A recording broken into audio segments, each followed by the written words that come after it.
Hello everyone, welcome back to my YouTube channel. आज के video में हम डिस्कस करेंगे कीमो सेलेक्टिविटी। हमारा जो टॉपिक चल रहा है वो चल रहा है डिस्कनेक्शन अप्रोचेस। इससे पहले हमने प्रीवियस वीडियो में डिस्कस कर चुके हैं हम disconnection approaches and synthons FCI and 1 group CX disconnection. Okay, तो ये हम 4 टॉपिक प्रीवियस वीडियो में डिस्कस कर चुके हैं। आपने अगर नहीं किए हैं तो जाकर प्लेलिस्ट चेकआउट करके आप देख सकते हैं। ओके, आज की वीडियो में हम डिस्कस करते हैं कीमो सेलेक्टिविटी की। चलिए शुरू करते हैं वीडियो को। अगर इससे पहले आपने चैनल को सब्सक्राइब नहीं किया है तो सब्सक्राइब कर लीजिए और बेल आइकन को प्रेस कर लीजिए ताकि आने वाले लेटेस्ट वीडियोस का नोटिफिकेशन आपको मिलता रहे। ओके, तो चलिए शुरू करते हैं। Chemo selectivity A reaction in which one functional group within A molecule react leaving other potential reactive functional group alternates is called chemoselective reaction. Such a reaction is said to display chemoselectivity.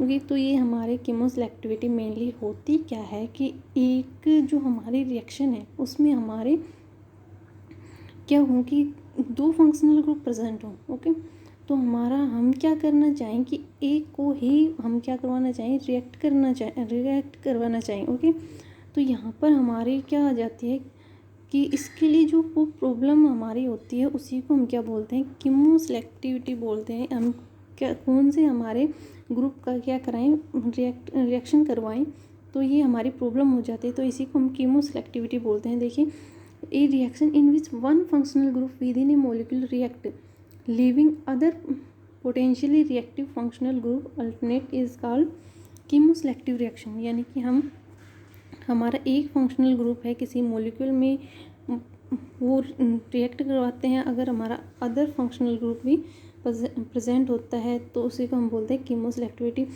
देखिए, when A molecule contain, easy definition हम यहाँ से देखेंगे, when A molecule contains 2 और more reactive groups, यानी कि 2 या 2 से ज़्यादा हमारे क्या हों, ग्रुप्स प्रेजेंट हों, और हम क्या करवाना चाहिए, we want to react one of them, हम ओनली एक को ही रिएक्ट करवाना चाहते हैं, बट नॉट अदर, दूसरे को रिएक्ट नहीं करवाना चाहते हैं। तो यहाँ पर हमारी प्रॉब्लम हमारी फेस करनी पड़ती है कि किसको हम करवाएं रिएक्ट पहले। Okay, problem of chemo selectivity arise. तो यहाँ पर हमारी कीमो सेलेक्टिविटी अराइज हो जाती है कि हमारे पास 2 या 2 से ज़्यादा रिएक्टिव ग्रुप्स हैं किसी मॉलिक्यूल में और हम एक को ही रिएक्ट कराना चाहते हैं, दूसरे को नहीं कराना चाहते। तो यहाँ पर हमारी प्रॉब्लम अराइज हो जाती है कीमो सेलेक्टिविटी।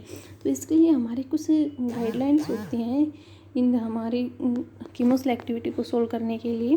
तो हम उनको देखेंगे कैसे हम उनको कीमो सेलेक्टिविटी प्रॉब्लम को सोल्व कर सकते हैं। ओके, तो यहाँ पर हम देखेंगे हमारी फर्स्ट गाइडलाइन है। यहाँ पर जो हमारी फर्स्ट गाइडलाइन है हम उसको देख सकते हैं। When 2 functional group of unequal reactivity are present in a molecule, the more reactive can always be made to react alone. For example हमने ले रखा है, यहाँ पर कंसिडर कर रखा है एसिड का, तो हमने टारगेट मॉलिक्यूल ले रखा है ये हमारा। तो यहाँ पर हमारा हम देखेंगे कि जो हमारा फिनोलेट आयन है वो इस मोर रिएक्टिव होता है देन द कार्बोक्सिलेट आयन से। ओके, तो हम इसलिए हमारी क्या किसकी हमारे एल्काइलेट होगा, हमारा कौन सा ग्रुप, फिनोलेट आयन हमारा एल्काइलेट होगा यहाँ पर हमारा। ओके, ये हमारे रिट्रोसिंथेटिक यानी डिस्कनेक्शन अप्रोचेस है, रिएक्शन है। तो हम इसको सिंथेसिस से अच्छे से समझेंगे यहाँ से, क्योंकि हमें बैक लेके चलनी पड़ती है रिएक्शन, क्योंकि इस जो एरो सेकंड डबल एरो है हमारा ये वाला, हम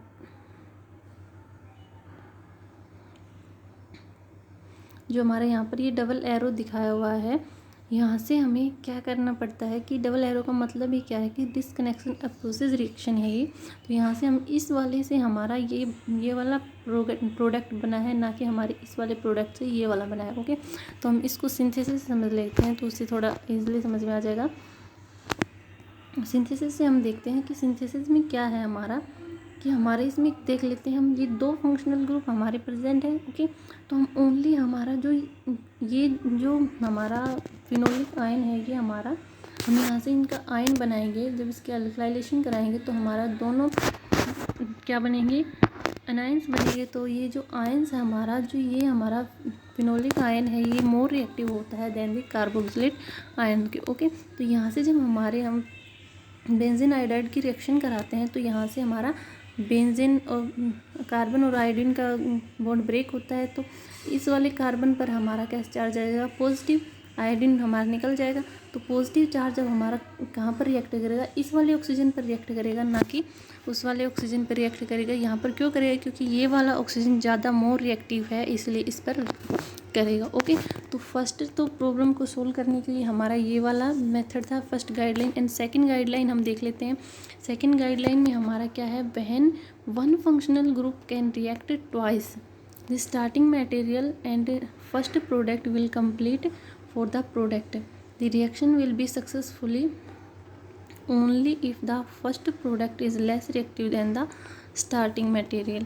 ये कह रहा है कि हमारा कोई फंक्शनल ग्रुप है वो क्या हो, रिएक्ट हो ट्वाइस, 2 बार रिएक्ट हो जाता है, तो जो हमारा स्टार्टिंग मटेरियल एंड जो फर्स्ट प्रोडक्ट बनेगा तो हमारा जो इसमें क्या होगा कि जो फर्स्ट प्रोडक्ट है वो लेस रिएक्टिव होगा देन द स्टार्टिंग मटेरियल। तो यहाँ पर ये हमारे जो हमारा फर्स्ट प्रोडक्ट बनेगा वही वो हमारा क्या होगा, स्टार्टिंग मटेरियल जो हम लेंगे, जैसे ये हमारा स्टार्टिंग मटेरियल जो फर्स्ट प्रोडक्ट बनेगा वो हमारा क्या होगा, फर्स्ट प्रोडक्ट हमारा लेस रिएक्टिव होगा देन द स्टार्टिंग मटेरियल। तो हमारे यहाँ पर जो यही रिएक्शन आप देख सकते हैं, एग्जांपल यहाँ से हमने एसिड क्लोराइड यहाँ पर लिया है और उसको हम क्या कराते हैं, ये हमारा यूज़ कराया जाता है अमीनो ग्रुप के प्रोटेक्शन के लिए, इसका यूज़ किया जाता है पेप्टाइड सिंथेसिस होते ही। तो इस सिंथेसिस में जो हमारा जो ये टारगेट मॉलिक्यूल है वो लेस रिएक्टिव है देन द हमारा जो हमें प्रोडक्ट में जो मिलेगा उससे लेस रिएक्टिव है। ओके, तो ये हमारे सेकंड इसकी गाइडलाइन थी। हम थर्ड गाइडलाइन देखेंगे। थर्ड गाइडलाइन में हमारा कुछ भी नहीं है। थर्ड गाइडलाइन हमारी यही है कि अगर हमारे अनफेवरेबल, ये जो फर्स्ट और सेकंड हमने गाइडलाइन पढ़ी है इनमें अगर इनसे कुछ इसकी कुछ प्रॉब्लम्स ऐसी होती हैं जो इनसे सोल्व नहीं होती इन 2 गाइडलाइन से, तो उसके लिए हम कौन से क्या यूज़ करेंगे, प्रोटेक्टिंग ग्रुप यूज़ करेंगे सोल्व करने के लिए उन प्रॉब्लम्स को। ओके, तो फोर्थ हमारी गाइडलाइन हम देखेंगे। फोर्थ गाइडलाइन क्या है, one of the 2 identical groups में react if the product is less reactive than the starting material. For example वही कह रहा है कि अगर हमारे क्या हो प्रेजेंट एक ही मॉलिक्यूल में हमारे 2 आइडेंटिकल ग्रुप प्रेजेंट हो, एक जैसे हो, तो हम क्या कर सकते हैं, किसी को भी हम करा देंगे, इसकी किसी की भी रिडक्शन करा सकते हैं। ओके, तो हम कहाँ पर रिडक्शन कराएंगे, हमारी इस पोजीशन पर रिडक्शन हो जाएगी। हमारे रिडक्शन होने के बाद हमारा अमीन ग्रुप यहाँ पर लग जाएगा। ओके, तो हम हमारा जो फिफ्थ जो हमारी गाइडलाइन है उसमें हम देखेंगे कि फिफ्थ में क्या है कि हमारे क्या हो कि एक one of the 2 identical functional group react with 1 equivalent. ये क्या है कि हमारे आइडेंटिकल हो, हमारा जो फंक्शनल ग्रुप है वो आइडेंटिकल लगे, क्योंकि हम देखेंगे कि हमारे ये भी सेम सब्स्टिट्यूट है, ये भी सेम सब्स्टिट्यूट, तो ये आइडेंटिकल है। ओके, बट इसकी जो रिएक्शन हम कराना चाहते हैं ओनली 1 इक्विवेलेंट रिएजेंट लेके कराना चाहते हैं, तो इसके लिए जो हमारा तो इसलिए इसके लिए हमारे एक ही हमारे क्या करेगा, एक ही हमारा फंक्शनल ग्रुप रिएक्ट करेगा। ओके, तो ये भी हमारे एक प्रॉब्लम का सॉल्यूशन है। अगर 2 आइडेंटिकल होते हैं तो हम एक का ही रिएक्शन कराना चाहते हैं, तो एक ही 1 इक्विवेलेंट हम क्या लेके चलेंगे, रिएजेंट लेके चलेंगे, तो इससे हमारी रिएक्शन हो जाती है और हमें 62% यील्ड यहाँ पर मिल जाती है। ओके, तो हमारी सिक्स्थ गाइडलाइंस हम देखेंगे। 6th गाइडलाइन में हमारा क्या है कि A more reliable method of 2 identical functional group is to use a derivative which can react only once।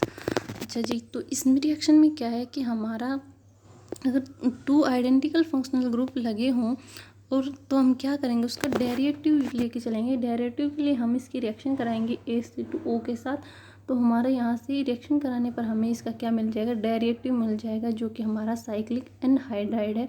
अब हम इसकी रिएक्शन कराएंगे, जो हमारा यहाँ पर ऑक्सीजन का नेगेटिव और मिथाइल पर पॉजिटिव है, तो यहाँ से हमारा ये बॉन्ड ब्रेक होगा कोई भी, तो यहाँ से हमारे ये जो बॉन्ड ब्रेक होंगे ऑक्सीजन का नेगेटिव और मिथाइल वाला पॉजिटिव हमारा, तो यहाँ से हम जो बॉन्ड ब्रेक होंगे हमारे यहाँ से मिथाइल वाला हमारे ऑक्सीजन वाला नेगेटिव हमारा नीचे यहाँ पर अटैक कर जाएगा और जो मिथाइल वाला है वो ऊपर हमारा यहाँ पर अटैक करेगा, तो हमें ये प्रोडक्ट मिल जाएगा। इसके बाद हम इसकी रिएक्शन करा देंगे अगेन से हम, तो इसके अगेन से रिएक्शन करा SOCl2 के साथ, तो हमें अगेन से हमारा प्रोडक्ट मिल जाएगा।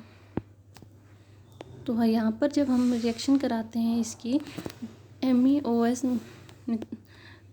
मिथाइल हाइड्रोक्साइड के साथ इसकी रिएक्शन कराते हैं, तो हमें हाफ एस्टर मिलता है। और अगेन हम इसकी रिएक्शन कराते हैं फर्दर, तो हमें क्या मिलता है, हाफ एसिड क्लोराइड मिलता है। ओके, तो ये हमारे इसकी 6th गाइडलाइन थी, यानी कि हम पहले क्या लेके चलेंगे, इसका डेरिवेटिव बना लेंगे। हमारा अगर 2 आइडेंटिकल फंक्शनल ग्रुप होंगे तो हम इसको पहले डेरिवेटिव में कन्वर्ट कर लेंगे, फिर हम रिएक्शन कराएंगे। ओके, एंड हमारी 7th जो गाइडलाइन है वो देखेंगे। 7th गाइडलाइन में क्या कहता है कि when 2 group are nearly but not quite identical as in 8 and 9 avoid attempt to make only one of them react. ये कह रहा है कि अगर हमारे 2 ग्रुप नॉट आइडेंटिकल हो, सेम तो है, हमारे OS है, बट ये आइडेंटिकल नहीं है। क्यों नहीं है, क्योंकि ये लेस सब्स्टिट्यूट है और ये मोर सब्स्टिट्यूट है, तो इसलिए हमारे इसमें कोई भी रिएक्शन नहीं होगी।